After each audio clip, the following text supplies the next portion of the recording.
Hello विद्यार्थी मित्रों, नमस्कार। धोरण 11 नावाना मूळ तत्व एमां आपणे रोकड़ मेळ अने तेना प्रकारो ए चेप्टर स्टार्ट छे त्यारथी ज आगळ जोईए।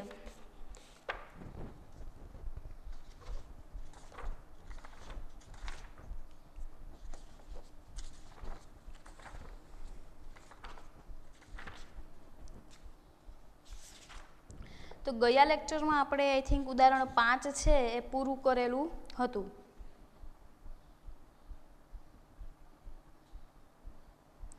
बरोबर ने, उदाहरण 5 पूरुं करेलुं हतुं। हवे आपणे जोवानुं छे 3 खानावाळो रोकड़ मेळ।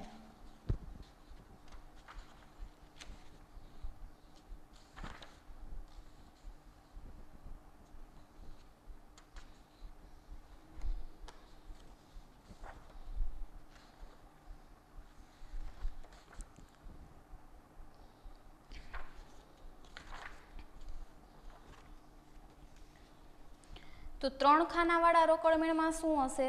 3 खाना हशे, 3 ए 3 बरोबर। 3 प्रकार हता ने, सादो रोकड़ मेळ, 2 खानावाळो रोकड़ मेळ अने 3 खानावाळो रोकड़ मेळ। तो एमां तमे 2 प्रकार तो शीखी गया। सादो रोकड़ मेळ, 2 खानावाळामां तमे शुं शीख्या? रोकड़ अने बेंक, रोकड़ अने वटाव अने बेंक अने वटाव। हवे 3 ए 3 साथे आवशे, रोकड़, बेंक अने वटाव, बराबर। तो आपणे जे फॉर्मेट छे फॉर्मेट सेम ज रहेशे।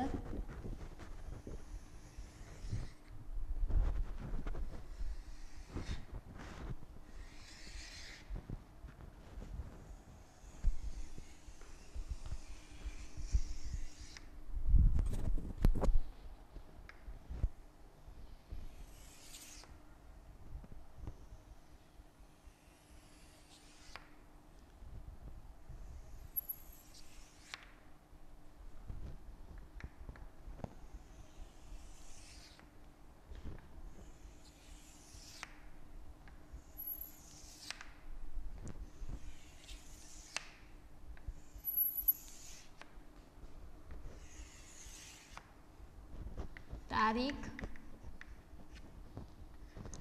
आई एटले के आवक,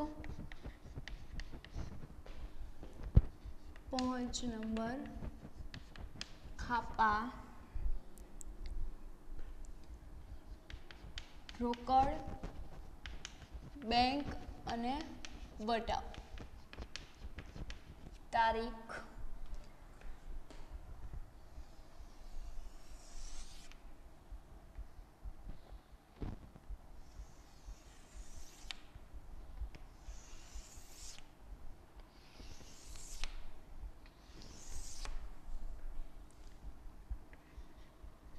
व्यय, जावक, वाउचर नंबर, खापा, रोकड़, बेंक अने वटाव, बराबर। तो हवे आपणे स्टार्ट करिए उदाहरण 6।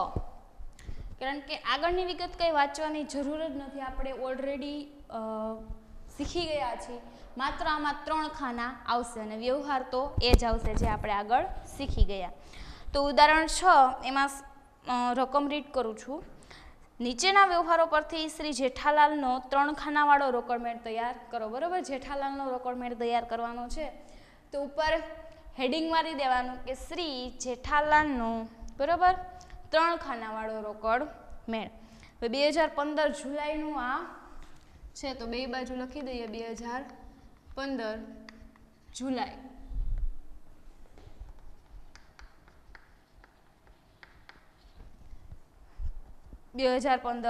जुलाई सौथी पहेला आपेलू छे पहेली तारीख शरूआतनी रोकड़ सिलक। पहेला एटલું રાખી, रोकड़ सिलक आपेली छे, सिलक छे तो उधार बाजू, बरोबर। तो पहेली तारीख उधार बाजू, बाकी आगळ लाव्या। रोकड़ सिलक छे एटले रोकड़ना कोलममां, बेंक सिलक होत तो बेंकना कोलममां। अत्यारे शुं छे, पहेला रोकड़ सिलक કેટલી આપેલી છે? 10,000। હવે આગળ વાંચો તો શું કીધું, બેંક ઓવરડ્રાફ્ટ કીધો. તો મેં આની પહેલા પણ આવી ગયેલો હતો દાખલો આવો, ત્યારે કીધું હતું કે બેંક સિલક હોત તો ઉધાર બાજુ લખત, પણ ઓવરડ્રાફ્ટ છે તો કઈ બાજુ આવશે, જમા બાજુ. બરોબર. તો ફરીથી પેલી તારીખ બાકી આગળ લાવ્યા, કાઉન્સમાં લખી શકો છો તમે, બેંક ઓવરડ્રાફ્ટ. તો બેંકનો ઓવરડ્રાફ્ટ છે, બેંકના કોલમમાં 4000.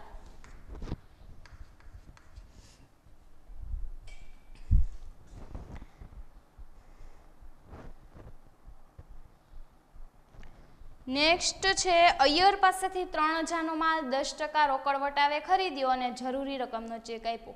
પહેલા તો રોકડ વ્યવહાર છે તો કે હા ચેક આપ્યો છે. બરોબર. હવે કઈ બાજુ આવે પહેલા એ નક્કી કરી લે. માલ ખરીદ્યો છે તો પૈસા ચૂકવવા પડે કે નહીં. બરોબર. તો જાય છે તો કઈ બાજુ આવશે, જમા બાજુ. એટલે પહેલા લખ લઈ 3 તારીખ ખરીદ ખાતે, કાઉન્સમાં લખી શકી અય્યર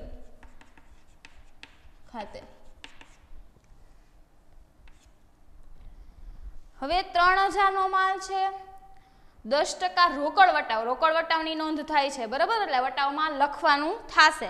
વેપારી વટાવ હોત તો ડાયરેક્ટ માઇનસ બરાબર કરીને લખત, પણ રોકડ વટાવની નોંધ થાય છે. એટલે 3000 ગુણ્યા 10%, એટલે કેટલા આવશે, 300 વટાવ છે. એટલે વટાવમાં, અને હવે માઇનસ બરાબર કરશો એટલે કેટલા આવશે, 2700. તો એ 2700 રોકડમાં ન થાય. જો તમને પાછળ શું કીધું, જરૂરી રકમનો ચેક આપ્યો. ચેક આપ્યો એટલે કેમાં આવશે, બેંકમાં. કેટલા, 2700. ફરીથી 3000ના 10% રોકડ વટાવ છે એટલે પહેલા એટલા કરી નાખવાના, 10%. જેટલા આવે એટલા વટાવમાં મૂકી દેવાના. પછી માઇનસ બરાબર કરવાનું. હવે જોવાનું રોકડેથી આપ્યા કે ચેક આપ્યો. બરાબર. તો રોકડેથી આપેલા છે તો રોકડમાં આવે, ચેક આપ્યો હોય તો બેંકમાં. નેક્સ્ટ, પગારના 800 અને સ્ટેશનરીના 700 ચેકથી ચૂકવા. પહેલા તો ચૂકવો છો, રોકડ વ્યવહાર છે તો કે હા ચૂકવો છો, એટલે ફરીથી કઈ બાજુ આવશે, જમા બાજુ. બરોબર. 5 તારીખ પહેલા લઈએ પગાર, તો પગાર ખાતે કેટલા, 800. અને કેવી રીતે ચૂકવો છો, ચેકથી, એટલે બેંકના કોલમમાં 800. એ જ તારીખે તમે સ્ટેશનરીના પણ ચૂકવો છો, એટલે ફરીથી 5 તારીખ સ્ટેશનરી ખાતે, એ પણ ચેકથી ચૂકવો છો, બંને ચેકથી જ ચૂકવો છો. એ 700 ચૂકવો છો. નેક્સ્ટ, બબીતા પાસેથી 6000નો માલ 10% વેપારી વટાવે ખરીદ્યો, અડધી રકમ રોકડ અને બાકીની રકમ ચેકથી ચૂકવી. ઓકે. પેલા રોકડ વ્યવહાર છે કે ઉધાર વ્યવહાર, તો કે તમે ચૂકવી દો છો. બરોબર. ત્યારે ને ત્યારે, એટલે રોકડ વ્યવહાર થયો. ભલે તમે અડધી રકમ રોકડમાં કે અડધી ચેકમાં, પણ ત્યારે ને ત્યારે તમે ચૂકવી દો છો. ઓકે. હવે તમે માલ ખરીદ્યો છે, ખરીદ્યો હોય તો કઈ બાજુ આવશે, પૈસા નાણાં આપવા પડશે. બરોબર. કઈ સાઈડ આવશે, જમા સાઈડ. તો પહેલા એ લખ નાખી 7 તારીખ ખરીદ ખાતે, બ્રેકેટમાં બબીતા ખાતે. ઓકે. હવે આપણે એ કેલ્ક્યુલેશન કરી, 6000નો માલ છે ગુણ્યા વેપારી વટાવ છે. વેપારી વટાવ ગણવાનો, પરંતુ નોંધ થશે નહીં. ઓકે. તો 6000 ગુણ્યા 10% માઇનસ બરાબર, એટલે આપણી પાસે 5400 રૂપિયા છે. હવે એમ કે છે અડધી રકમ રોકડ ને અડધી ચેક, એટલે અડધા રોકડમાં નાખવાના અને અડધા બેંકમાં. એટલે આને 5400 ભાંગા તમે 2 કરી નાખો, એટલે 2700 રૂપિયા તમે રોકડા ચૂકવા અને 2700 રૂપિયાનો તમે ચેક આપ્યો. બરાબર. ફરીથી રિપીટ કરું છું કે બબીતા પાસેથી 6000નો માલ 10% વેપારી વટાવે ખરીદ્યો, અડધી રકમ રોકડેથી ચૂકવી અને અડધી રકમનો ચેક આપ્યો. તો પેલા વેપારી વટાવની ચોપડે નોંધ થતી નથી, ગણવામાં આવે છે બંને વટાવ, પરંતુ વેપારી વટાવની નોંધ ચોપડામાં થતી નથી. તો આપણે શું કરશું, પહેલા 6000 ગુણ્યા 10% માઇનસ બરાબર, એટલે 5400. હવે અડધી રકમનો ચેક અને અડધી રકમ રોકડેથી, એટલે આપણે ભાંગા 2 કરી નાખીએ એટલે અડધી થઈ જાય. બરોબર. તો ભાંગા 2 કરી એટલે 2700. તો 2700 રોકડમાં આપ્યા અને 2700 ચેકથી, એટલે બંનેમાં એન્ટ્રી થઈ. 9 તારીખનો વ્યવહાર છે, 4000 બેંકમાં ભર્યા. કેવો વ્યવહાર છે આ, જમા ખર્ચી. શું કામ? તો કે બંનેને અસર થાય છે, રોકડ અને બેંક બંને ખાતાને અસર થાય છે. ઓકે, તો સૌથી પહેલા આપણે ગમે એક જ વિચારી લઈએ. બેંકમાં ભરો છો તો શું થશે? રોકડ શિલ્લક ઘટશે, બેંક શિલ્લક વધશે. તમે બેંકમાં ભરવા જાઓ એટલે બેંકમાં નાણાં જમા થશે એટલે બેંક શિલ્લક વધશે અને આપણી પાસેથી રોકડ જશે એટલે રોકડ શિલ્લક ઘટે છે. ઓકે, પહેલા રોકડનું વિચારીએ. રોકડ શિલ્લક ઘટે છે તો કઈ બાજુ આવશે? જમા બાજુ. 9 તારીખનો વ્યવહાર છે. જમા બાજુ શું ઘટે છે? રોકડ. તો એના કોલમમાં, બરોબર, રોકડના કોલમમાં કેટલા ભરો છો? 4000. સામે શું આવશે? બેંક ખાતે, એનું વિરુદ્ધ નામ, બરાબર. અને ખાપામાં લખવાનું જખ આ ભૂલાય નહીં. હવે એનાથી વિરુદ્ધ એન્ટ્રી કરી નાખવાની. રોકડ શિલ્લક ઘટે છે તો બેંક શિલ્લક વધે છે, બરોબર. તો વધે છે તો ઉધાર બાજુ બેંકના કોલમમાં 4000, એનું વિરુદ્ધ નામ એટલે કે રોકડ ખાતે, તારીખ 9 અને ખાપામાં લખવાનું જમા ખર્ચી એટલે કે જખ.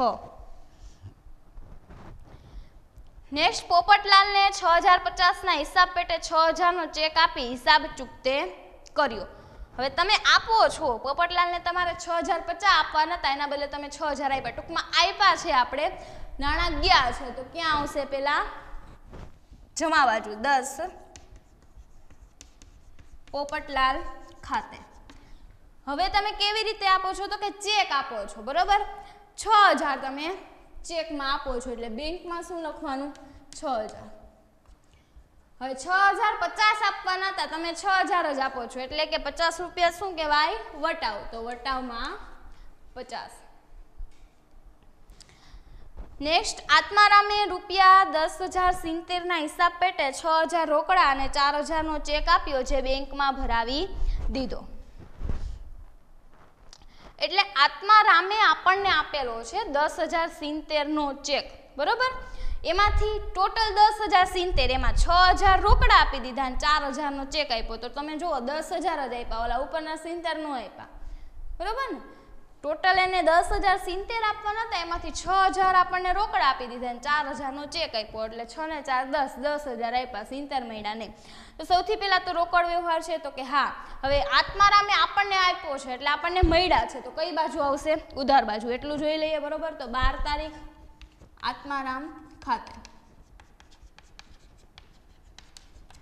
હવે એને જે રીતે આપ્યા છે એ રીતે એન્ટ્રી કરી. 6000 રોકડા, બરોબર. તો રોકડમાં 6000, 4000 એને ચેક આપ્યો એટલે બેંકમાં 4000 અને 70 રૂપિયા ઉપરના નથી આપ્યા, શું કહેવાય? વટાવ. તો વટાવમાં 70, તો 10,070 થઈ ગયા. નેક્સ્ટ, સુંદર પાસેથી જૂના દેવાની ચૂકવણી પેટે ₹5,000નો ચેક મળ્યો છે, બેંકમાં ભર્યો. તો સુંદર પાસેથી જૂનું દેવું લેવાનું હતું, બરોબર. તો સુંદરે આપણને 5,000નો ચેક આપ્યો અને આપણે બેંકમાં ભરી દીધો. ઓકે, તો સુંદર પાસેથી નાણાં મળે છે તો કઈ બાજુ આવશે? પહેલા તો ઉધાર બાજુ. તો 14 તારીખ સુંદર ખાતે કેટલાનો એ ચેક આપે છે? 5,000નો ચેક આપે છે એટલે કે બેંકના કોલમમાં આવશે 5,000. નેક્સ્ટ, જેઠાલાલના આવકવેરા પેટે 3,000 રોકડા ચૂકવી આપ્યા. ચૂકવા છે, બરોબર. તો કઈ બાજુ આવશે? જમા બાજુ. તો ચૂકવો છો તમે અને એમાં કઈ કીધું નથી બેંકથી, ચેકથી, બરોબર. રોકડા ચૂકવી દીધા છે એટલે જમા બાજુ 19 તારીખ જેઠાલાલ ખાતે 3,000 રોકડા ચૂકવી દો છો તમે આવકવેરાના એટલે 3,000, અથવા તો તમે એને ઉપાડ કહી શકો, આવકવેરો છે એટલે. સુંદરનો ચેક નકારાયો. હવે જો હુંડી નકારાય કે ચેક નકારાય, નકારાય એટલે જે નોંધ કરી હોય એની વિરુદ્ધ નોંધ કરવાની, બરોબર. તો સુંદરની જો 14 તારીખે તમે નોંધ કરેલી હતી ઉધાર બાજુ, તો હવે કઈ બાજુ થશે? જમા બાજુ. આ તારીખ કેટલી છે? 20. સુંદર ખાતે બેંકના કોલમમાં 5,000 ચેક એને આપ્યો તો એ નકારાઈ ગયો, એટલે જે નોંધ થઈ હોય એની વિરુદ્ધ નોંધ કરી નાખવાની, એટલે એન્ટ્રી શું થઈ જાય, સામે સામે કેન્સલ થઈ જાય.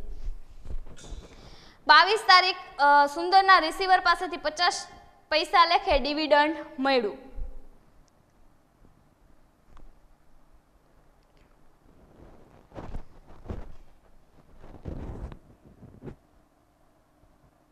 હા, તો 50 પૈસા એટલે કે 50% આપણે ધ્યાનમાં લેવાના, બરોબર.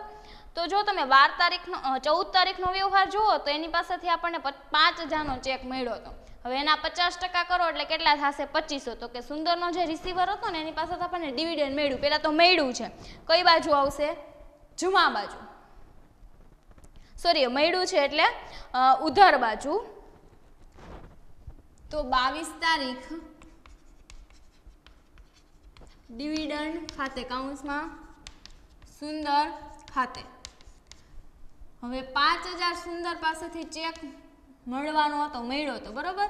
એના 50% કરો એટલે 2500. તો 2500 રૂપિયા આપણે ડિવિડન્ડ મળ્યું, એટલે બેંકના કોલમમાં 2500.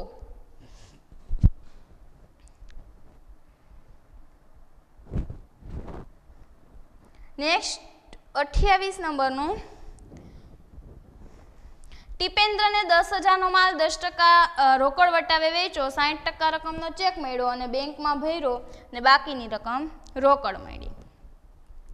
તો પેલા તો વેચો છે માલ, એટલે પૈસા આવે તો કઈ બાજુ આવશે, ઉધાર બાજુ. તો 28 તારીખ વેચાણ ખાતે ટીપેન્દ્ર ખાતે. હવે શું કીધું, 10,000નો માલ 10% રોકડ વટાવ, તો રોકડ વટાવની નોંધ થાય છે એટલે 1000 આવશે, બરોબર. વટાવ માઇનસ બરાબર કરો એટલે 9000.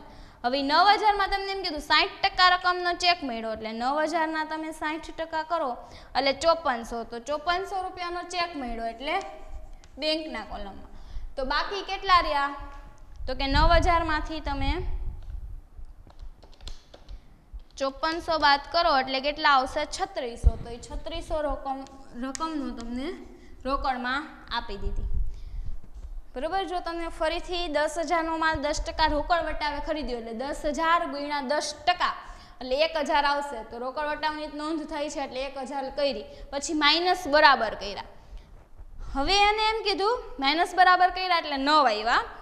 હવે એમ કીધું કે 60% રકમનો ચેક આપ્યો, એટલે 9000ના 60% 5400. તો એ બેંકમાં અને બાકીની રકમ રોકડમાં ચૂકવી, એટલે 9000માંથી તમે માઇનસ બરાબર કરો અથવા તો 9000માંથી તમે 5400 બાદ કરો એટલે એટલા 3600 રૂપિયા રોકડમાં ચૂકવા. લાસ્ટ 31 તારીખ ₹2000 હાથ પર રોકડા રાખી બાકીની રકમ બેંકમાં ભરાવી દીધી. હવે હાથ ઉપર તમારે 2000 રાખવાના છે, એટલે કે જો આ બધા કરતાં અલગ દાખલો છે લાસ્ટમાં, તો ધ્યાનથી જોઈજો. 2000 ની તમને અગાઉથી એમ કીધું કે 2000 રૂપિયા તમારે રાખવાના જ છે, એટલે કે જે ડિફરન્સ આવે ને, તમે જે ખાતું બંધ કરીને જે શોધો છો ને, એ તમને અગાઉ જ કહી દીધું તમારે એટલા રાખવાના જ છે, બરાબર. એટલે કે અહીંયા તમારે રોકડ રોકડ 2000 તમારે રાખવાની છે.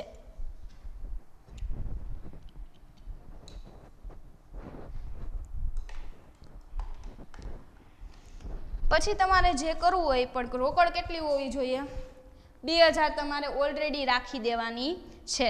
તો હવે જે એન્ટ્રી રહી ને એન્ટ્રી લાસ્ટમાં થશે. આપણે ખાલી 2000 રોકડ રાખી દીધી, અહીં લખી દઈએ કે બાકી આગળ લઈ ગયા 31 તારીખ. હવે ખાતું ક્લોઝ કરવાનું છે. તો તમે રોકડ ખાતામાં જુઓ કઈ સાઈડનો સરવાળો વધારે છે, ઉધાર સાઈડ.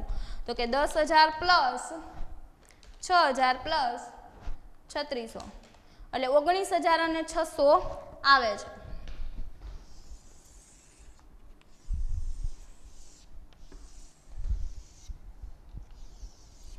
તો એ 19,600 બંને બાજુ મૂકો.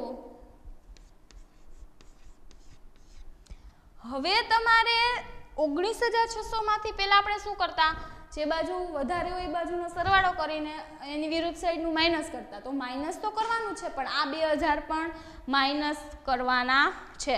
તો 19,600 માંથી સૌપ્રથમ આપણે પહેલા 4000 બાદ કરીએ, 3000 અને આ 2000. 2000 પણ બાદ કરવાના છે, ખાસ ધ્યાન રાખજો, અને ડિફરન્સ કાઢવાનો છે. એટલે આવશે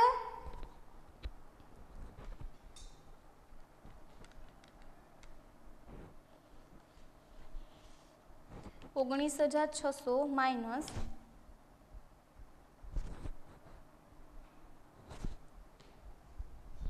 19,600 માઇનસ 2700 માઇનસ 4000 માઇનસ 3000 માઇનસ 2000, એટલે 7,900 રૂપિયા છે ને એ આવશે.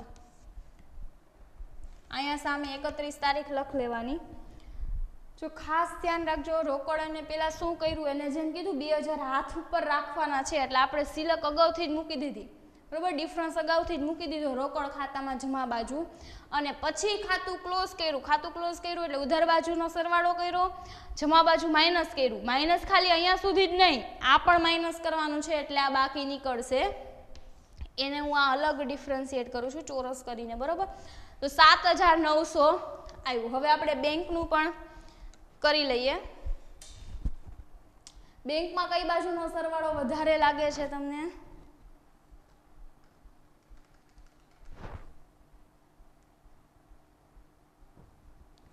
જોઈએ, પેલા ઉધાર બાજુનો કરી લઈએ. 4000 plus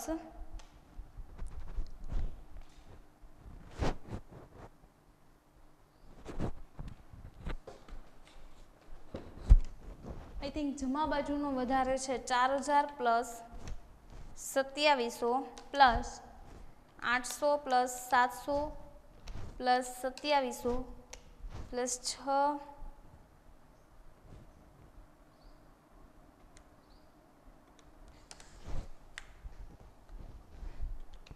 4000 plus 2700 plus 800 plus 700 plus 2700 plus 6000 plus 5000, એટલે 21,900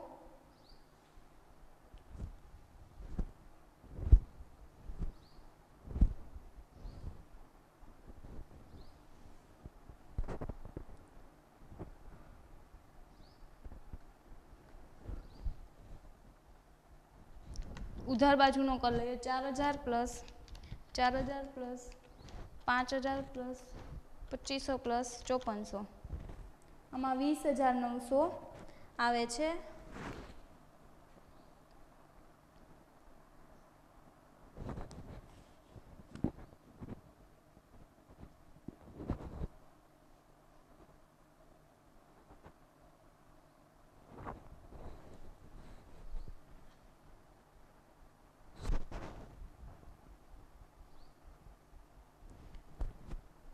હવે આ કરતા પહેલા છે 7,900 તમે જે બાકી નીકળીને તમને જો શું કીધું છે, લાસ્ટ વ્યવહારમાં 2000 હાથ પર રોકડા રાખી બાકીની રકમ બેંકમાં ભરાવી દીધી. હવે બેંકમાં ભરાવી દીધી એનો મિનિંગ કે આ પણ કેવો વ્યવહાર થાય, જમા ખર્ચી. બેંકમાં તમે ભરો એટલે ફરી પાછું એ જ થાય, બેંક સિલક વધે અને રોકડ સિલક ઘટે. તો તમે 2000 બાકી નીકળી, ઓકે. હવે બેંકમાં ભરો છો એટલે તમે શું થશે, રોકડ સિલક ઘટશે, એટલે જો ઓટોમેટિક રોકડના કોલમમાં જ આ બાકી નીકળી ગઈ જમા બાજુ. સામે એનું વિરુદ્ધ નામ લખીએ તો શું આવશે, બેંક ખાતે, બરાબર. અને ખાપામાં જમા ખર્ચી જખ. એવી જ રીતે આની બીજી એન્ટ્રી શું થશે, ઉધાર બાજુ, તો કે રોકડ સિલક ઘટી, હવે બેંક સિલક શું થશે, વધશે, એટલે ઉધાર બાજુ બેંકના કોલમમાં એટલા જ 7,900, એનું વિરુદ્ધ નામ એટલે કે રોકડ ખાતે. 31 તારીખ અને ખાપામાં જમા ખર્ચી, બરોબર. ફરીથી હજી એકવાર 2000 હાથ પર રોકડા રાખી બાકીની રકમ બેંકમાં ભરાવી દીધી, જે લાસ્ટ વ્યવહાર આપેલો છે એ. તો 2000 તમે અગાઉથી સિલક કાઢી લીધી, ડિફરન્સ કાઢી લીધો, પછી તમે આ ખાતું ક્લોઝ કર્યું એટલે 7,900 બાકી નીકળી. એનો મિનિંગ કે આ તમને કેટલી બેંકમાં ભરી એ તમને બતાવ્યું છે, આમાં તમને ચોખ્ખું નથી કીધું. એને એમ કીધું છે બાકીની રકમ, એટલે આ જે નીકળી બાકીની રકમ આપણને મળી ગઈ. હવે એમ કે છે એટલી બેંકમાં ભરી, બેંકમાં ભરી એટલે એ જમા ખર્ચી વ્યવહાર થયો. બેંક સિલક વધે, રોકડ સિલક ઘટે, એટલે આપણે એ પ્રમાણે એન્ટ્રી કરી. હવે બેંકનું ખાતું બંધ કરવાનું છે. તો હવે તમે ખાતું બંધ કરો તો કઈ બાજુનો સરવાળો વધારે આવશે? 4000 plus 4000 plus 5000 plus 2500 plus 5400 plus 7900, એટલે ઉધાર બાજુનો સરવાળો વધારે આવશે 28800. હવે તમે જમા બાજુનું માઇનસ કરો તો 4000 minus 2700 minus 800 minus 700 minus 2700 minus 6000 minus 5000, એટલે 6900 ડિફરન્સ આવશે. તમારે આની બાજુમાં લખી લેવાનું. અને વટાવમાં તો કાંઈ છે જ નહીં, વટાવમાં ડાયરેક્ટ જે ટોટલ આવે છે એ ઉધાર બાજુનું ઉધાર સાઈડ અને જમા બાજુનો જમા સાઈડ મૂકી દેવાનું, બરાબર. તો અહીંયા બાકી આગળ લઈ ગયા, પણ તમે અગાઉથી લખ્યું ત્યારે કરી દીધું હતું. હવે તમારે શું કરવાનું છે? ડાયરેક્ટ આના પછીનો મહિનો કેવો આવે છે? ઓગસ્ટ. તો 1 ઓગસ્ટ બાકી આગળ લાવ્યા. રોકડ સિલક 2000, બેંક સિલક 6900, બરોબર. તો આ જે દાખલો હતો એ થોડોક ડિફરન્ટ હતો, કારણ કે તમારે પહેલાં છે અહીંયા સિલક રાખવાની હતી, બરાબર. પછી રોકડ ખાતું બંધ કરીને જે ડિફરન્સ આવે એ તમારે એની નોંધ કરીને પછી બેંકનું કોલમ બંધ કરવાનું હતું, બેંકનું ખાતું બંધ કરવાનું હતું. તો આવી રીતે આ દાખલો થશે. નેક્સ્ટ છે ઇલેક્ટ્રોનિક બેન્કિંગ વ્યવહારો, બરાબર. ઇલેક્ટ્રોનિકની રીતે કેવી રીતે બેંકમાં વ્યવહારો થાય છે એ તમને આપવામાં આવ્યું છે. તો એમાં જોઈએ, બેંકોની કામગીરીની ઝડપ પણ ઇલેક્ટ્રોનિક બેન્કિંગ આધારિત છે. બેંકો દ્વારા પણ ઇલેક્ટ્રોનિક સાધનોનો ઉપયોગ પોતાના ગ્રાહકોને ઝડપી અને સુરક્ષિત સેવાઓ પૂરી પાડવા માટે કરવામાં આવે છે. ટૂંકમાં ઝડપી થઈ શકે અને સેવાઓ જે ગ્રાહકને જે જોતી છે વ્યવસ્થિત રીતે પૂરી પાડી શકાય એ માટે ઇલેક્ટ્રોનિક બેન્કિંગ વ્યવહારો ઉપયોગમાં લેવામાં આવે છે. બેંકો દ્વારા ગ્રાહકોને જુદી જુદી સેવાઓ પૂરી પાડવામાં આવે છે. તેમાં ફંડની ફેરબદલી અગત્યની સેવા છે. ગ્રાહક છે, બરોબર, એને અલગ અલગ સેવાઓ પૂરી પાડવામાં આવે છે. દાખલા તરીકે બેંક ઓવરડ્રાફ્ટ છે, બરોબર. તો એ ગ્રાહકની એક સેવા આપવામાં આવે છે અને શું કરે છે બેંક? એના પર વ્યાજ વસૂલ કરે છે. અને બીજી અગત્યની સેવાઓ પણ છે. દાખલા તરીકે ફંડની ફેરબદલી, એક ખાતામાંથી બીજા ખાતામાં કેવી રીતે ટ્રાન્સફર કરવા નાણાં. પછી ફંડની ફેરબદલી માટે પ્રમાણિકાગત પદ્ધતિમાં ડ્રાફ્ટ કે ચેકનો ઉપયોગ કરવામાં આવે છે. આ વ્યવસ્થા પ્રમાણે એક વ્યક્તિના ખાતામાંથી અન્ય વ્યક્તિના ખાતામાં ફંડની ફેરબદલી થાય છે ની વધુ સમય માંગે એવી વ્યવસ્થા છે. બેંકો દ્વારા આવા ફંડની ફેરબદલી માટે 2 પ્રકારની ઝડપી સેવાઓ પૂરી પાડી શકાય છે કે ઓછામાં ઓછા સમયમાં એક ખાતામાંથી બીજા ખાતામાં ફંડ કેવી રીતે ટ્રાન્સફર થાય એ સેવા બેંક આપે છે. તો એ 2 સેવા છે. કઈ 2? તો કે એક છે નિફ્ટ અને એક છે આરટીજીએસ. આ બંનેનું ફૂલ ફોર્મ ખાસ ધ્યાનમાં રાખજો. NIFT national electronic fund transfer, NIFT NEFT national electronic fund transfer, અને બીજું છે RTGS real time gross settlement.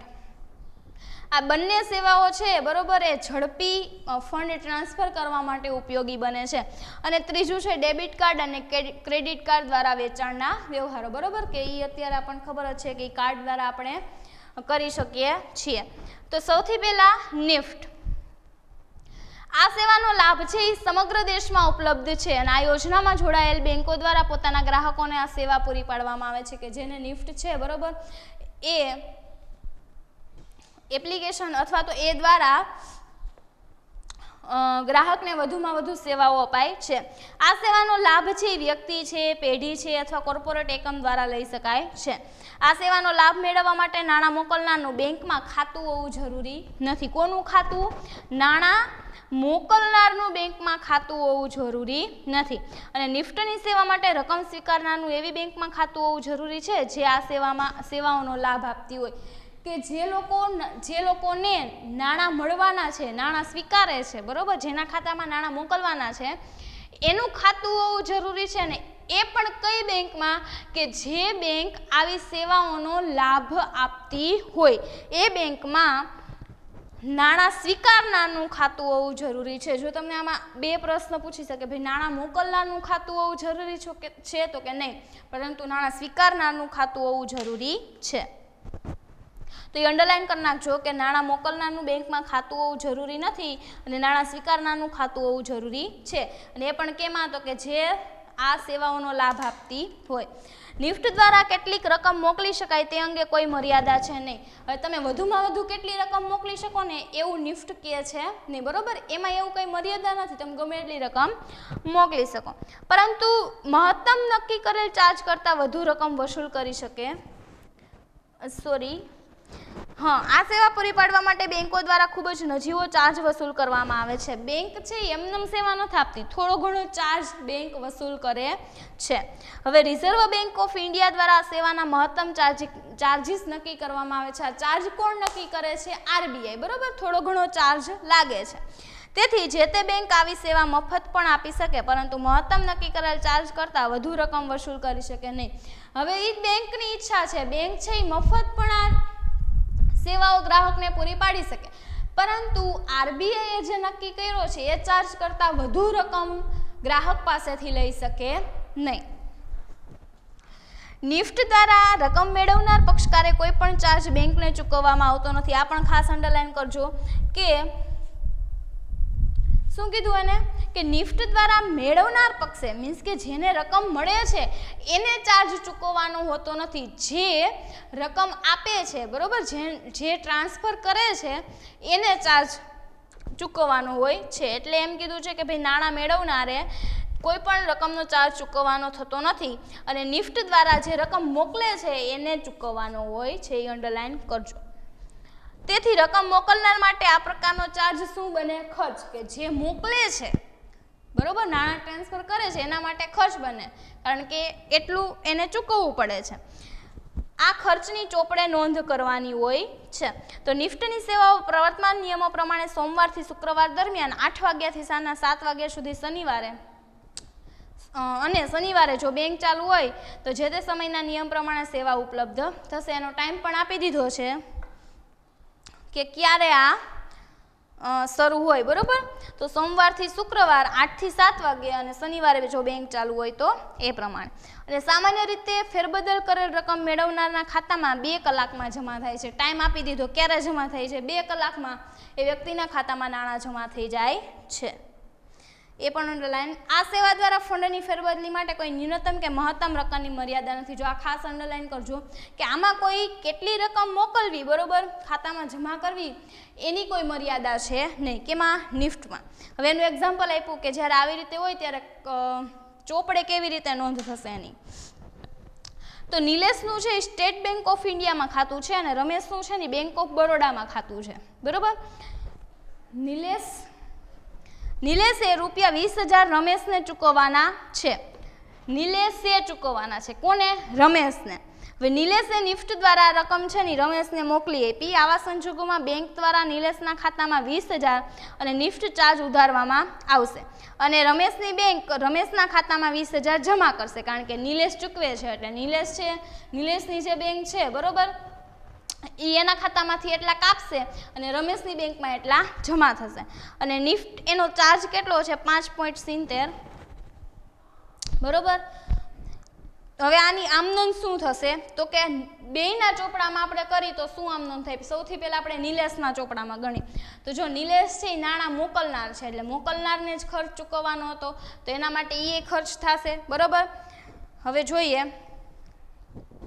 સૌથી પહેલાં નિલેશ છે એ આપે છે કોને? રમેશને, બરોબર. એટલે રમેશ એ નાણાં લેનાર થઈ જશે. તો વ્યક્તિ ખાતાનો નિયમ શું છે? લેનાર ખાતે ઉધાર તે આપનાર ખાતે જમા. તો રમેશ છે એ લેનાર થશે એટલે રમેશ ખાતે ઉધાર કેટલા? એ આપે છે 20,000. પછી બેંક ચાર્જ પણ કોને લાગશે? નિલેશને, કારણ કે એ નાણાં મોકલનાર છે એટલે ચાર્જ ખર્ચ છે, બરોબર. તો ઉપજ ખર્ચનો નિયમ શું હતો કે ખર્ચ કે નુકસાન ખાતે ઉધાર તે ઉપજ કે લાભ ખાતે જમા. તો બેંક ચાર્જ ખાતે શું થશે? ઉધાર. કેટલા છે? 5.70. ટોટલ તે બેંક આપનાર છે આપણા ખાતામાંથી એ પૈસા એટલી સિલક ઘટશે તો તે બેંક ખાતે 20,000 5.70 રૂપિયા, બરાબર. તો આખી આમ નોંધ થઈ, રમેશ ખાતે ઉધાર 20,000, બેંક ચાર્જ ખાતે ઉધાર 5.70, તે બેંક ખાતે 20,000 5.70. હવે એવી રીતે આપણે જોઈએ તો રમેશના ચોપડામાં, તો રમેશને તો ખાલી એના ખાતામાં જમા થાય છે, બરોબર. તો રમેશ લેનાર થઈ જશે, સોરી બેંક એની બેંક છે એ લેનાર થઈ જશે, એટલે શું થશે, બેંક ખાતે ઉધાર 20,000 અને આપનાર કોણ છે, નિલેશ. તો આપનાર ખાતે જમા એટલે કે નિલેશ ખાતે જમા 20,000, બરોબર. તો આ થઈ એના બંનેના ચોપડામાં નોંધ. હવે છે આરટીજીએસ.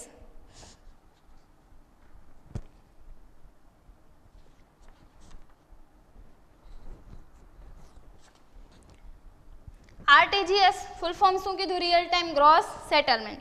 તો આ સેવાઓ પણ બેંકો દ્વારા ઇલેક્ટ્રોનિક માધ્યમ દ્વારા પોતાના ગ્રાહકોને પૂરી પાડવામાં આવે છે.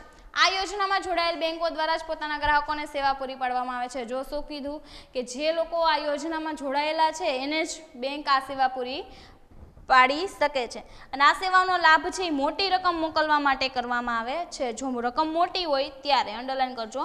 આ સેવા મેળવવા માટે રકમની ન્યૂનતમ મર્યાદા પ્રવર્તમાન નિયમો પ્રમાણે 2 લાખ રાખવામાં આવેલ છે. જો તમને પૂછે કે નિફ્ટ અને આરટીજીએસ વચ્ચેનો ડિફરન્ટ, તો નિફ્ટમાં આવી કોઈ મર્યાદા છે નહીં, કેટલી રકમ નો ચેક મોકલવો. જ્યારે અહીંયા મહત્તમ મર્યાદા કેટલી આપેલ, સોરી ન્યૂનતમ મર્યાદા કેટલી આપેલી છે, 2 લાખ. ઓછામાં ઓછી 2 લાખ હોવી જોઈએ, બરોબર. રકમની મહત્તમ મર્યાદા માટે કોઈ કાંઈ રાખેલું છે ને એની કોઈ મર્યાદા છે નહીં. નિફ્ટની જેમ રકમ મેળવનાર પક્ષે આરટીજીએસની સેવા મેળવવા માટે કોઈ ચાર્જ વસૂલવો પડતો નથી. નિફ્ટની જેમ જ જે રકમ મેળવે છે, બરાબર, એને નહીં, પણ જે રકમ મોકલે છે એને આ ચાર્જ લાગુ પડશે. રકમ મોકલનાર પક્ષકારે આરટીજીએસનો ચાર્જ બેંકને ચૂકવવાનો હોય છે. તેથી રકમ મોકલનાર માટે આ શું થઈ જશે, ખર્ચ. આ ખર્ચની ચોપડે નોંધ કરવાની હોય છે. આરટીજીએસની સેવાઓ પ્રવર્તમાન નિયમ પ્રમાણે સોમવારથી શુક્રવાર, ઓમાં પણ સોમવારથી શુક્રવાર જ હતું, બરોબર. અને ટાઈમ જુઓ, પહેલામાં ટાઈમ હતો 8 વાગ્યાથી 7 વાગ્યા સુધી, સવારના 8 થી સાંજના 7. આમાં સવારના 9 થી બપોરના 4:30 વાગ્યા સુધી રહેશે, બરોબર. આ બીજો ડિફરન્સ. અને શનિવારે જો બેંક ચાલુ હોય તો એ સમય પ્રમાણે. જો કે બેંકો ગ્રાહક પાસે આ સેવાનો સમયગાળો નક્કી કરતી હોય છે. આ સગવડ છે રિયલ ટાઈમ આધારિત છે. રિયલ ટાઈમ સગવડમાં આ પ્રકારની તરત જ કે મહત્તમ 30 મિનિટમાં મોકલનાર ખાતામાંથી મેળવનાર ખાતામાં ફેરબદલી થાય છે. આ ત્રીજો ડિફરન્સ. ઓમાં 2 કલાકમાં જમા થઈ છે, જ્યારે આરટીજીએસમાં કેટલા ટાઈમમાં જમા થઈ જાય છે, 30 મિનિટમાં જ મેળવનારના ખાતામાં જમા થઈ જાય છે. આરટીજીએસની સગવડ અંગેની હિસાબી અસરો પણ નિફ્ટ અંગે આપવામાં આવેલી અસર જેવી જ છે. નિફ્ટ ચાર્જના સ્થાને આરટીજીએસ ચાર્જ ખાતે અથવા બેંક ચાર્જ ખાતે ઉધારવામાં આવે છે. આમાં પણ એક એક્ઝામ્પલ આપ્યું જોઈએ. મહેશ રાજેશને 3 લાખ ચૂકવવાના છે. મહેશે કોને ચૂકવવાના છે, રાજેશને. એટલે મહેશ મોકલનાર, રાજેશ મેળવનાર, એટલે ચાર્જ કોને લાગશે, મહેશને. હવે મહેશ છે આરટીજીએસ દ્વારા રાજેશને રકમ મોકલે છે અને મહેશ આરટીજીએસના બેંક ચાર્જીસના 30 ચૂકવવામાં આવે છે. ટૂંકમાં ચાર્જીસ કેટલો છે, 30. તો સેમ ટુ સેમ ફરીથી કોણ લેનાર છે, તો કે રાજેશ, બરોબર. મહેશ છે રાજેશને મોકલે છે એટલે રાજેશ લેનાર છે. કેટલા, 3 લાખ. તો રાજેશ ખાતે ઉધાર 3 લાખ. ચાર્જ કેટલો છે, બેંક ચાર્જ, તો કે 30 રૂપિયા. તો એ ખર્ચ છે મહેશ માટે, પેલા મહેશના ચોપડામાં કરી છે. તો બેંક ચાર્જ ખાતે ઉધાર 30,000. તે આપણી બેંક આપે છે એટલે બેંક સિલક ઘટે છે એટલે બેંક ખાતે જમા 3,30,000. હવે એવી જ રીતે રાજેશના ચોપડામાં કરી તો એની બેંક છે એ લેનાર થઈ જશે, એટલે કે એની બેંક સિલક વધશે એટલે બેંક ખાતે શું થશે, ઉધાર. તે આપનાર કોણ છે, તો કે મહેશ. તો મહેશ ખાતે જમા 3 લાખ.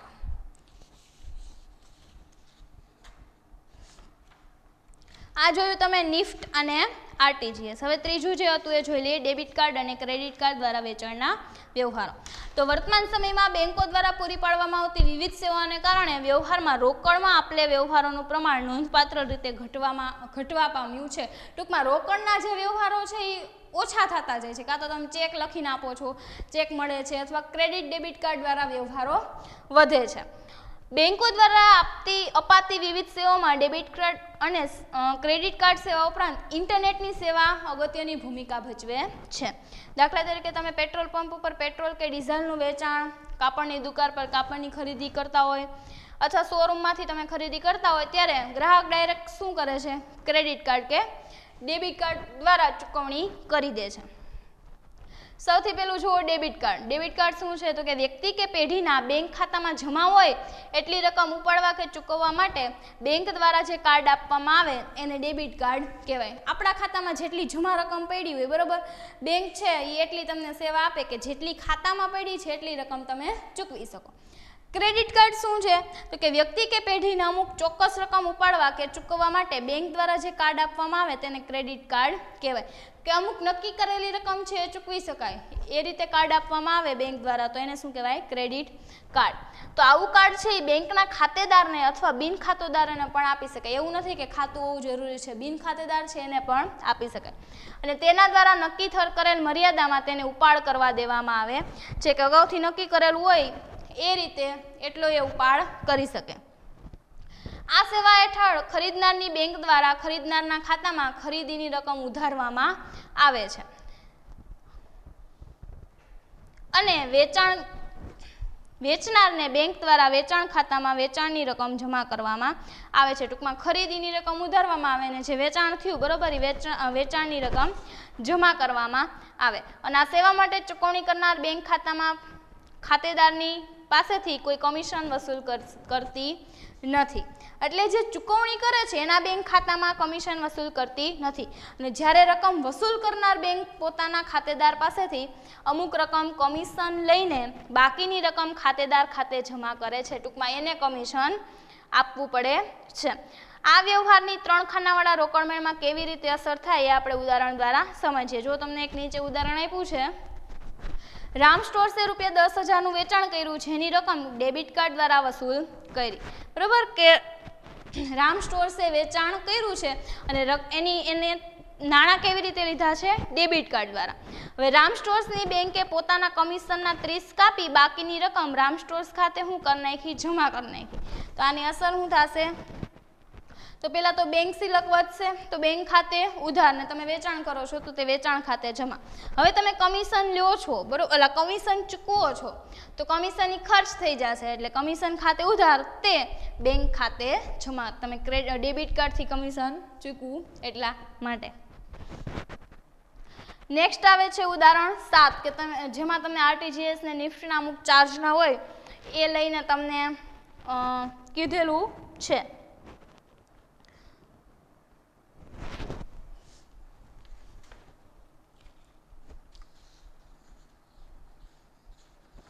જોઈ લો, ડાયરેક્ટ આમાંથી જ કરાવી દઉં છું.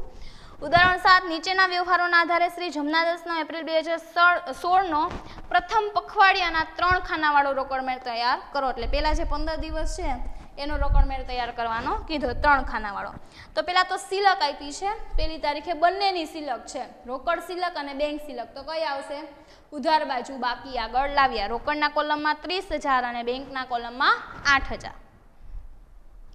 3 તારીખનો વ્યવહાર છે, 3 લાખનો માલ નિલેશ પાસેથી 2% રોકડ વટાવે ખરીદ્યો, રકમ આરટીજીએસ દ્વારા ચૂકવી, આરટીજીએસ ચાર્જના 30 થયા અને બેંકે રકમ ઉધારી. પહેલા તો કન્ફ્યુઝ નથી થવાનું, પહેલા શું કર્યું છે, રોકડ વ્યવહાર છે તો કે હા, માલ ખરીદ્યો છે એટલે નાણાં જાય, બરોબર, તો જમા બાજુ લખવાનો થાય. હવે એમાં પહેલા શું લખશો, ખરીદ ખાતે, અને બ્રેકેટમાં લખવું હોય તો લખી શકો નિલેશ ખાતે. હવે એ ગણ લઈએ કે 3 લાખના 2% રોકડ વટાવ છે એટલે એની તો નોંધ થાય. તો 3 લાખના 2% એટલે 6,000, બરોબર, 6,000 છે એ વટાવ છે, તો વટાવના કોલમમાં કેટલા આવશે, 6,000. હવે માઇનસ બરાબર કરો તો કેટલા આવશે, 2,94,000. તો 2,94,000 છે એ બાકીના વૈધા શેમાં આવશે, બેંકમાં, બરોબર. હવે એમ કે છે ચાર્જ, તો હવે તમે વિચારો ચાર્જ શેમાં આવશે, આમાં આવશે કે પછી આની નોંધ નહીં થાય. તો કે હવે આપણે માલ ખરીદ્યો છે, માલ ખરીદ્યો હોય તો આપણે નાણાં ચૂકવવાના હોય, નાણાં આપણે સામેવાળાને મોકલવાના હોય, તો ચાર્જ કોને ચૂકવવાનો રહેશે, આપણે, બરોબર. તો આની અલગથી નીચે લખ નાખવાનું બેંક ચાર્જીસ, અને ઈ શેમાં લખવાના, 30 રૂપિયા બેંકમાં. નેક્સ્ટ છે 1 લાખનો માલ રાજેશને વેચો અને તેમણે નિફ્ટ દ્વારા રકમ મોકલી આપી અને બેંકે રકમ જમા લીધી. ઓકે, હવે તમે વેચો છે માલ તો નાણાં આવે, બરોબર. તો કઈ બાજુ આવશે? ઉધાર બાજુ. 5 તારીખ વેચાણ ખાતે બ્રેકેટમાં રાજેશ ખાતે. હવે આમાં વટાવ નથી એટલે ડાયરેક્ટ તમે બેંકના કોલમમાં લખી શકો 1 લાખ. હવે તમે માલ વેચો છો તો આપણને ભાઈ નાણાં મળી જશે, આપણે કાંઈ ચાર્જ પણ ચૂકવવાનું છે નહીં અને આમાં ચાર્જ પણ આપેલો છે નહીં.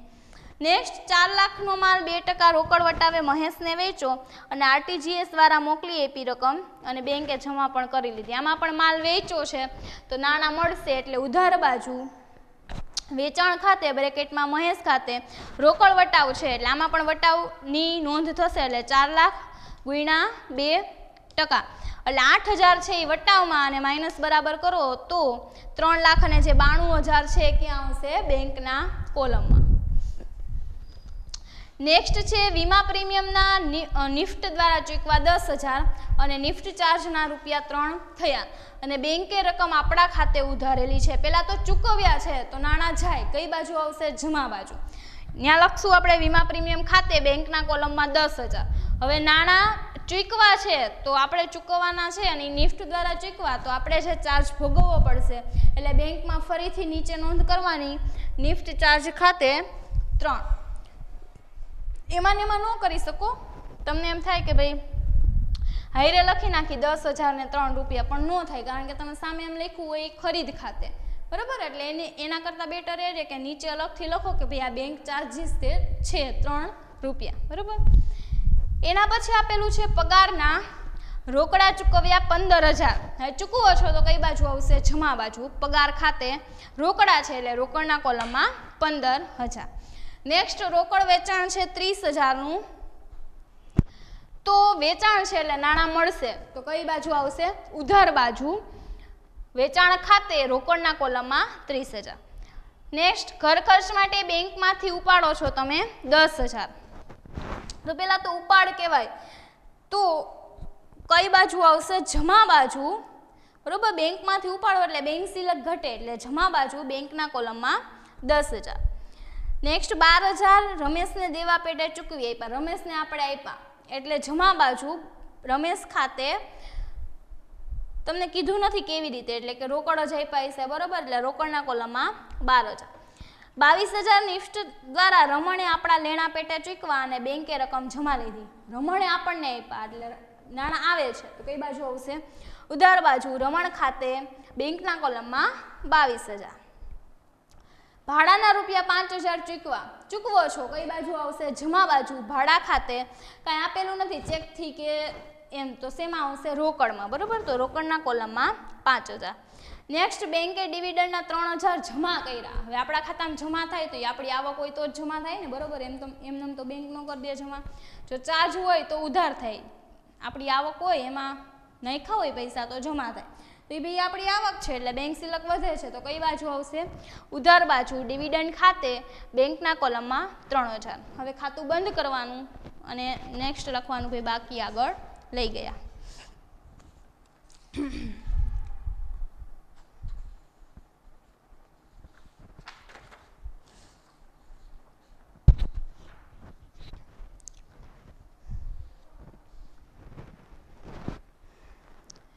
પછી છે બેંક બુક. જો આ દાખલો છે મેં તમને સમજાવી દીધો છે. આજે ને આજે શું કહેવાય મૂકવાનો, તમારે લખીને મને મોકલવાનો છે. નેક્સ્ટ છે બેંક બુક. તો જ્યારે વેપારી કોઈ એક કરતાં વધુ પ્રકારના બેંક ખાતા ધરાવતો હોય ત્યારે એક કરતાં વધુ બેંક ખાતા ધરાવતો હોય ત્યારે બેંક સાથેના વ્યવહારોની નોંધ સરળતાથી કરી શકાય તે માટે બેંક બુક રાખવામાં આવે છે, બરાબર. કે વેપારી છે એવું નથી એક જ ખાતું હોય એનું એક જ બેંકમાં, બરાબર. અલગ અલગ ખાતા પણ હોય અને અલગ અલગ બેંકમાં પણ હોય તો શું કરવામાં આવે છે? બેંક દ્વારા બેંક બુક આપવામાં આવે છે.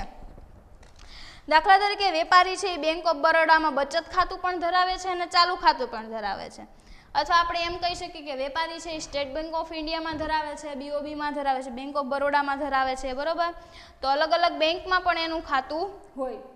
તો જ્યારે આ પ્રકારની પરિસ્થિતિ હોય ત્યારે બેંક સાથે કરવામાં આવેલા વ્યવહારો સરળતાથી નોંધી શકાય એ માટે બેંક બુક રાખવામાં આવે છે. તો ખબર પડે કે આ બેંકમાં આ પ્રકારના ખાતામાં આ પ્રકારનો વ્યવહાર થયો.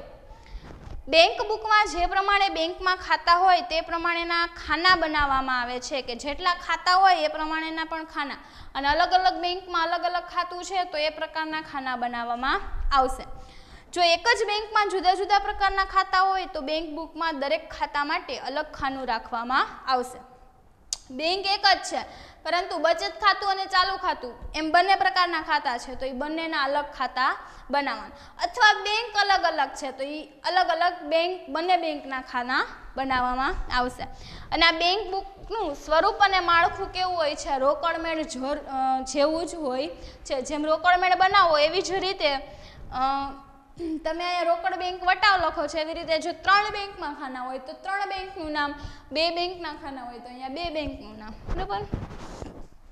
હવે બેંક બુક રાખવાથી ફાયદો શું થાય છે?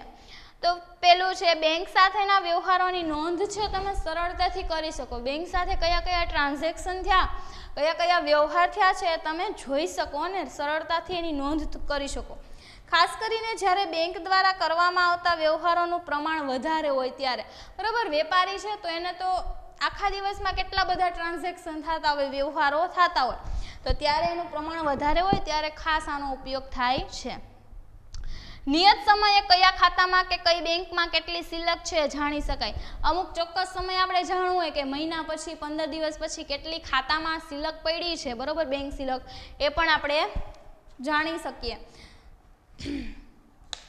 બેંક બુક અને પાસબુક મેળવણી સરળતાથી કરી શકીએ. બેંક બુક એટલે કે જે બેંકની બુક છે એ અને આપણી પાસે જે પાસબુક છે એ બંનેની સરખી જ છે ને, બરાબર. સરખા જ ટ્રાન્ઝેક્શન, સરખા જ વ્યવહાર અને સરખી જ સિલક છે ને એ આપણે જોઈ શકીએ. ટૂંકમાં બંનેની તુલના કરી શકાય અને જો કોઈ ભૂલ કે હોય, બરાબર, ક્ષતિ હોય તો આપણે તરત જ સુધારી શકીએ.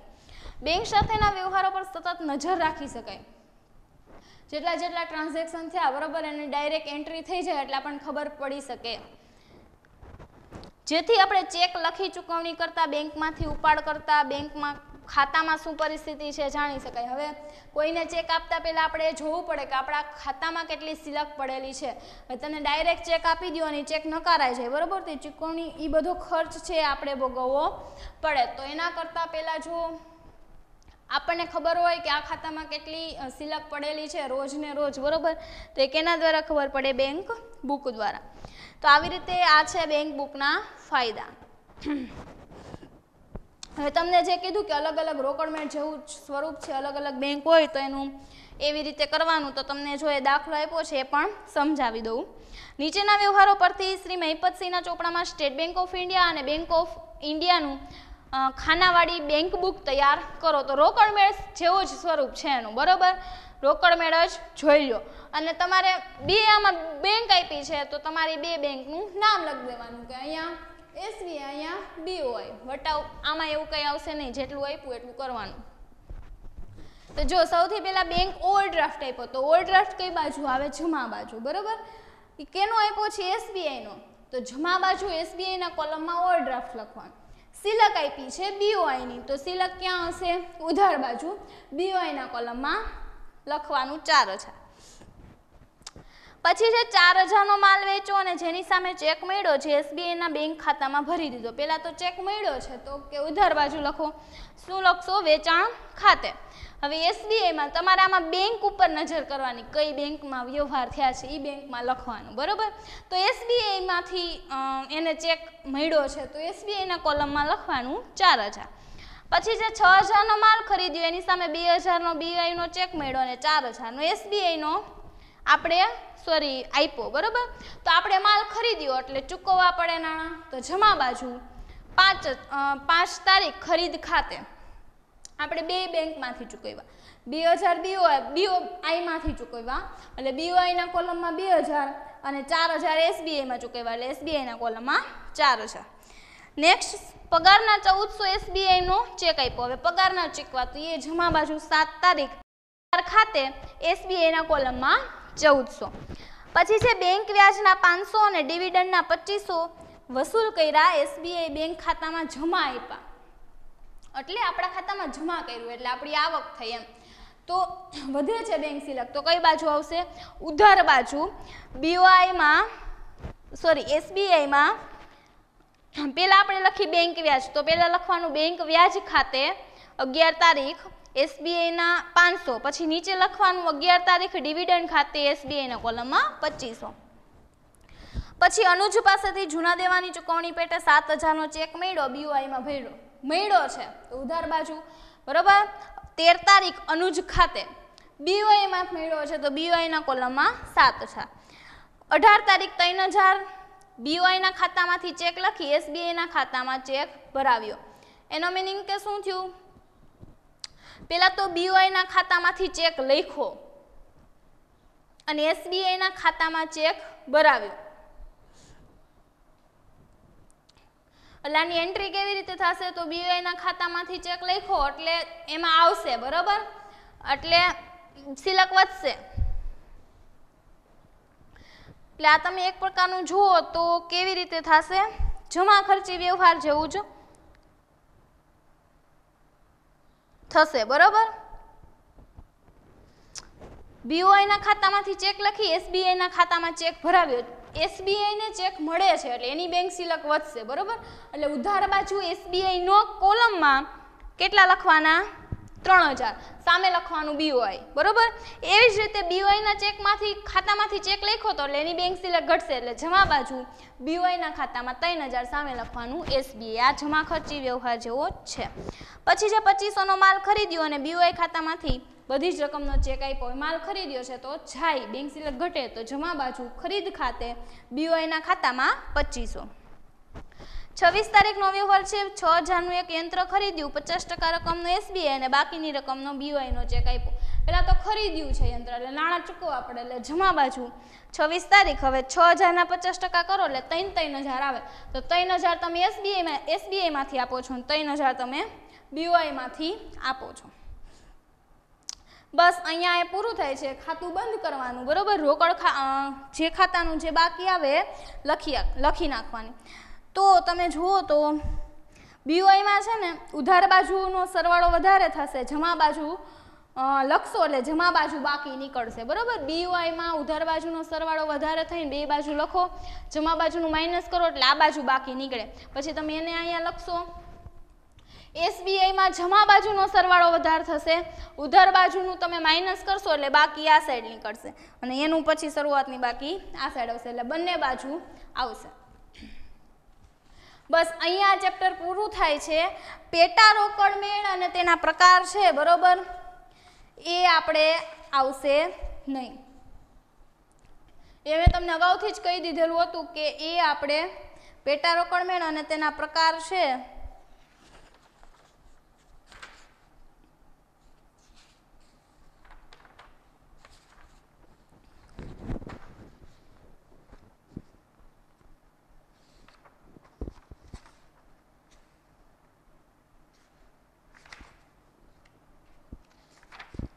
એ આપણે છે નહીં. અને ઉદાહરણ જે 12 અને 13 છે એ તમારે તમારી રીતે કરવાનું છે, કારણ કે વધારાના તમને ઉદાહરણો આપેલા છે 3 ખાના વાળા બરોબર. ઉદાહરણ 12 અને ઉદાહરણ 13 તમારી જાતે કરવાનું છે. અને સ્વાધ્યાયના દાખલા ક્યાં સુધી કરવાના છે? તો સ્વાધ્યાયના પેજ નંબર 166 પેજ ઉપર સ્વાધ્યાયનો 3જો, 4થો, 5મો, 6, 7, 8, 9મો છે એ તમે જે અત્યારે જોયું ને બેંક બુક વાળો એસબીઆઈ ને બીઓબી એવો છે બરોબર. તો 9મો તમારે થાય તો કરવાનો છે, બાકી 10 નથી કરવાનો. કરાવું એટલા કેન્સલ કરી લેજો. 10 નથી કરવાનો, 11 નથી કરવાનો, 12 નથી કરવાનો, 13, 14 અને 15 કરવાના છે.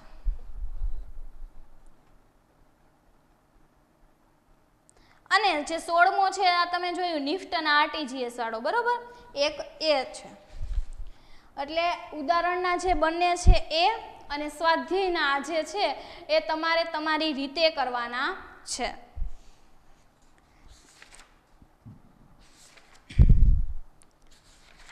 ઉદાહરણના આપણે જોયો જ લીધા, પેજ નંબર 103 ખાના વાળો આપણે જોયો જ હમણાં. એટલે બંને છે એ 3 ખાનાવાળા છે, ઉદાહરણ 12 અને 13, બરોબર, એ તમારી જાતે કરવાના છે. અને પેટા રોકડમેળ છે એ આપણે ગવર્મેન્ટે આજ વખતે સિલેબસમાંથી કાઢી નાખેલ છે. એટલે પેટા રોકડમેળનો અર્થ અને એના પ્રકાર અને એના કઈ દાખલા છે એ છે નહીં, આવશે નહીં, બરોબર. એટલે અહીંયા આ ચેપ્ટર પૂરું થાય છે. સ્વાધ્યાયના મેં કીધું એટલા અને ઉદાહરણ 12, 13 છે એ તમારે જાતે કરવાના છે. Okay, thank you.